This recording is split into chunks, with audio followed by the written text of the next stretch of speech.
Hey, it's Dr. Mormon. I'm here in stand 4 that I'm going to call Clearcut.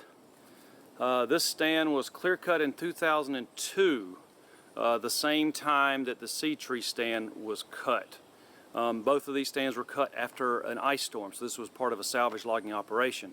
This is a very small stand, and it was replanted in a mix of pine trees. It was replanted in shortleaf and Virginia pine, and there are lobolly pines that have naturally seeded in from the adjacent sea trees. You can actually see, if you go this way in the distance, you might be able to see one of the sea trees across the trail in the sea tree stand, but we're in stand 4 Clearcut, and you'll see a lot of Virginia pines here.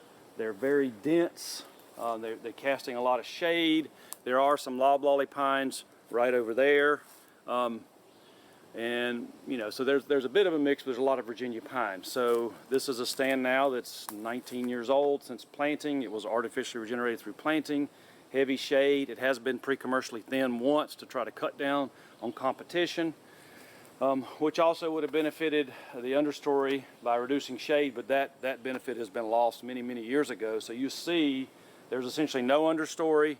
There's very little ground cover. There's just muscadine, which is what you typically see in these really heavily shaded environments.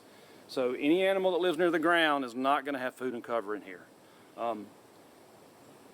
Again, where quail go to die, this stand will have, very similar to the sea tree stand, it will have oven birds. It may be a place that deer bed down or find thermal cover in the hot summer months, but otherwise it's going to have very low wildlife diversity.